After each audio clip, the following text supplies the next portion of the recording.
Hey everyone, in this video, I'll show you how to create a professional table of contents in Microsoft Word. This feature is really useful for long documents like reports, white papers, manuals, or ebooks. Plus, it saves you from scrolling endlessly to find what you need. So, let's get started.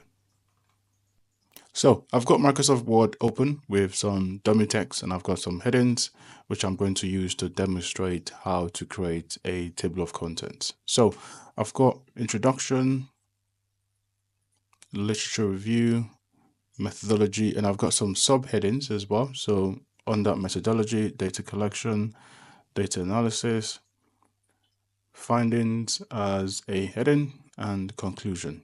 So to create a table of content using these headings and subheadings, we need to use the heading styles at the top here.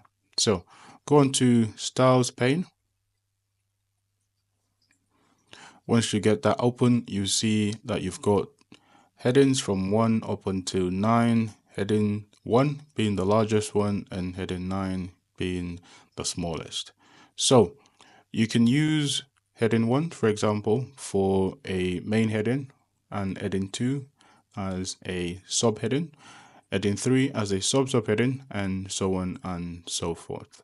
So let's create a table of content. First, select the heading, and in this case, it's a main heading, so I'll select heading 1.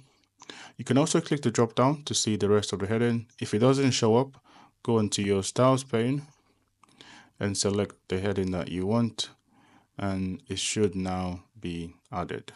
So introduction will be heading 1, literature review will be heading 1 as well, methodology heading 1, and we've got subheadings on that methodology, so this will be heading 2 and heading 2. We've got findings, heading 1, and finally we've got conclusion, heading 1 as well.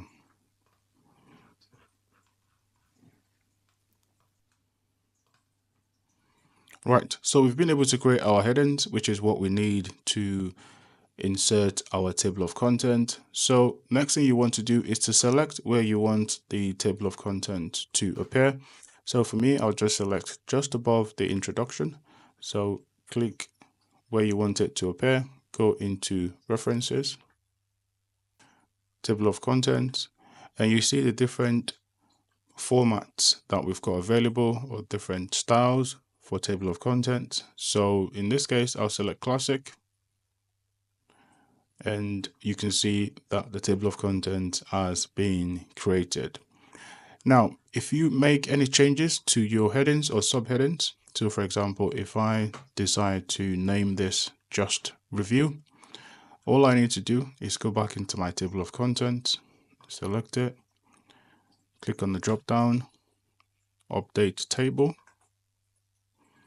update entire table, and that will be updated. So you don't need to do that manually. Also, if I need to go to conclusion, for example, then it takes me to the conclusion section and I don't need to scroll back and forth.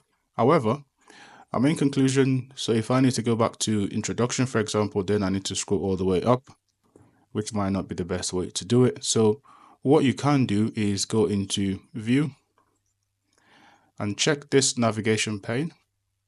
So check that, select this one here, and you've got a navigation pane with your table of content headings and subheadings on the side as well, making it easy for you to be able to navigate the document a bit more efficiently. So there you have it. That's how you create a professional table of content in Word. Let me know in the comments if you have any questions. Don't forget to like and subscribe, and I will see you in the next one.